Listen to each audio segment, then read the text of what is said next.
বুদ্ধের বাণী, তার যে অহিংসা এবং শান্তির বাণী, সেটা সারা বিশ্বের নেতৃত্ব ফলো করবে, প্রচার করবে, প্রচারিত হবে, সেটা আমরা আশা করছি। এবং বাংলাদেশেও আমাদের এই মুহূর্তে খুবই বেশি প্রয়োজন যে সাম্প্রদায়িক সম্প্রীতি, যে আমরা যেই ধর্ম মতেরই হই না কেন আমরা একসাথে এই দেশটাকে গড়ব, বৈষম্যহীন বাংলাদেশ গড়ব, এটাই তরুণ প্রজন্মের প্রত্যাশা, বাংলাদেশের সকল নাগরিকের প্রত্যাশা।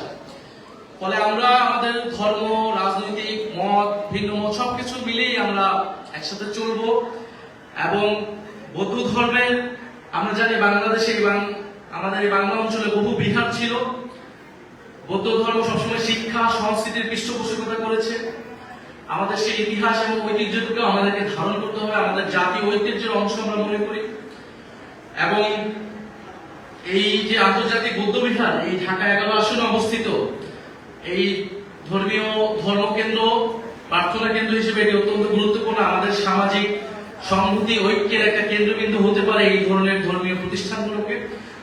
মাননীয় মন্ত্রী আছেন, সরকারের প্রতিও আমাদের আহ্বান থাকবে এবং অত্র এলাকার এমপি হিসেবে আমি মাননীয় মন্ত্রী, স্থানীয় সরকার মন্ত্রীর কাছে আবেদন জানাবো যে এটা এই আন্তর্জাতিক বৌদ্ধ বিহারকে আমরা আরো কিভাবে, এই প্রতিষ্ঠানটিকে আরো কিভাবে আমরা এটার অবকাঠামোগত, এটার আরো আনুষঙ্গিক আমরা উন্নয়ন করতে পারি।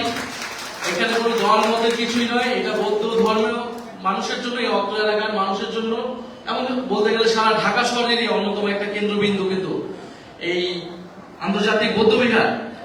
এবং আমার জায়গা থেকেও যেহেতু 5 বছরের সুযোগ পেয়েছি, এমন কিছু একটা করে যাওয়ার চেষ্টা করব, অবকাঠামোগত হোক। আমি শুনেছি, এর আগেও বসেছি আপনাদের সাথে, এখানকার নেতৃত্বদের সাথে, এখানে শিক্ষা প্রতিষ্ঠান করার, আপনাদের যে ঐতিহ্যগত শিক্ষা ব্যবস্থা আছে সেটাকে চালু করার আপনাদের পরিকল্পনা রয়েছে।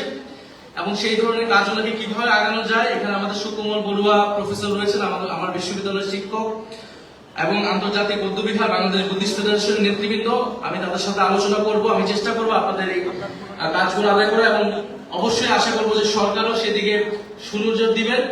এবং সর্বশেষে আপনাদেরকে আবারও শুভ বুদ্ধি পূর্ণিমা জানাচ্ছি, এবং এই দেশের যাতে মঙ্গল হয় আপনারা সেই জন্য আজকে প্রার্থনা করবেন। আমাদের দেশ, এই দেশকে নতুন করে আমরা গড়ে তুলতে চাই। এই তরুণ প্রজন্ম আমাদের দেশের অর্থনীতি, সমাজ, সংস্কৃতি কিভাবে আমরা উন্নত করে বিশ্বের বুকে দাঁড়াতে পারি ঐক্যবদ্ধভাবে, সেই ঐক্যের বাংলাদেশ, বৈষম্যহীন গণতান্ত্রিক বাংলাদেশ যাতে আমরা গড়ে তুলতে পারি। সবাইকে আবারও বৌদ্ধ পূর্ণিমার শুভেচ্ছা জানাচ্ছি।